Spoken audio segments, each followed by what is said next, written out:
I have another dorky, geeky, nerdy segment for you guys. Again, these are some of my favorites, but Jeff Stein from the Washington Post tweeted some of the details of Biden's infrastructure plan. Now, I'm not sure if infrastructure is next or his tax plan is next, but it's one of the two. So here's what Jeff says.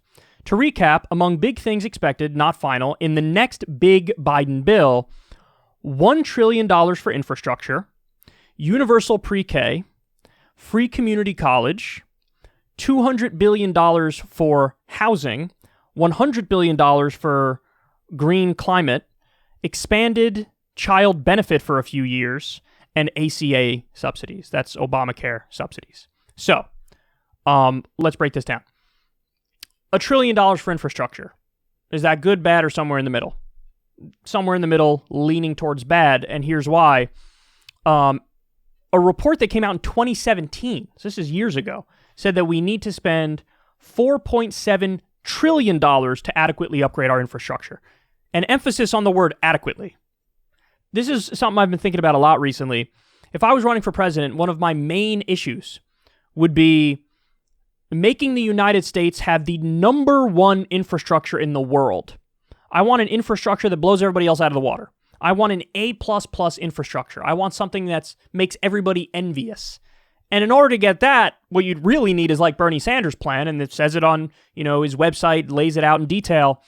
Bernie Sanders was effectively proposing a $16 trillion infrastructure upgrade. $16 trillion.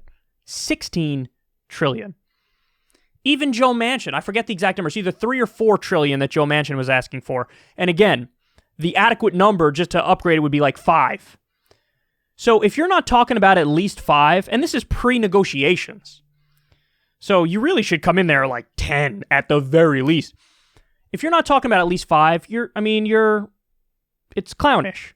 So, okay, it's good that he wants to spend something on infrastructure because we didn't get Dickie McGee's axe from Trump, but this is nothing. That's really next to nothing. Nowhere near what's needed. That's not adequate. All right, next, universal pre-K. It's going to depend on the details, but the idea of it is wonderful. Completely agree with it. Free community college. Again, it's going to depend on the details, and we really need to withhold judgment until we see more specifics.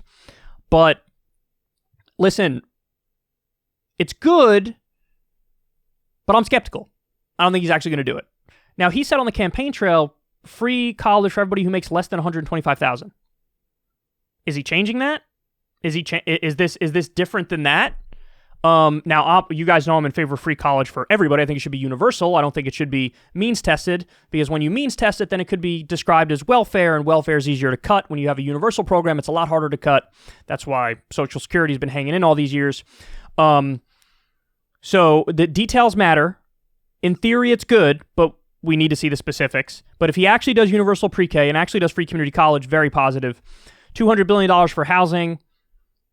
You'd have to talk to the experts on housing. I'm not sure what the adequate number is. I don't know what it would cost to eliminate homelessness, but I do know that eliminating homelessness is cheaper than not eliminating homelessness. There's been a number of studies now that have proven that taxpayers save money when you put a roof over the heads of homeless people. Again, it blows the mind and it's kind of counterintuitive, but it's true. There's been a number of studies that have demonstrated this because they need emergency services a lot more when they're out there in the streets all the time. $100 billion for green climate R&D. That sounds on the low end for me. Probably should be more. Expanded child benefit for a few years. Now, the last two are where I think the strongest criticisms come in, to be honest. Expanded child benefit for a few years. Why just a few years? See, this is the problem even with the COVID relief bills to this point. Everything is a one shot. Everything is just, a boost of adrenaline.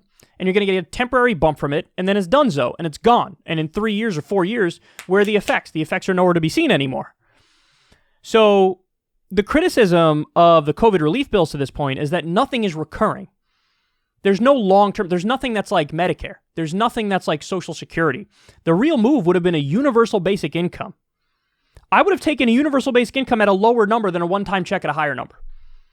If you tell me I'll give you the one-time check of $2,000 or I'll give you $1,000 every month, I'll take $1,000 every month. Of course, because in 3 months you already have $3,000. So, listen, that really would have made a big difference. That really would have been the answer. But instead, we keep doing these temporary Band-Aid fixes, and then we have to come back because everything implodes in a little bit, and it's a real problem. So that's the problem with the COVID relief bill. Same thing with the expanded child benefit. If you're going to do it, do it. If you're going to do it, make it permanent. And then the ACA subsidies, the Obamacare subsidies. This is the worst one, honestly, because this shows you the Democrats' commitment to the corrupt approach. Now, what I mean by that is this. Expanding Obamacare subsidies or expanding COBRA as they already did, guys, that's nothing but a giant giveaway to the health insurance companies. We covered the numbers. The Democrats are spending much more per person for a temporary amount of time than if they just did Medicare for all. Biden could sign an executive order giving everybody Medicare because it's an emergency pandemic, and that would save money over this garbage. It would save money per person over this garbage. Because really, the idea is not just to give people coverage. If anything, that's sort of ancillary. The main purpose is, let me pay back my campaign donors in the health insurance industry. And so let me funnel tax money to them and have them be that mafia middleman who's stealing from us. So that's the problem. So anyway, there's some good stuff, there's some bad stuff, but overall, a lot of this stuff is weak and some of it's very corrupt. I mean, I guess you're obligated to say the line, better than Trump, of course, but that's the lowest bar in the world to clear.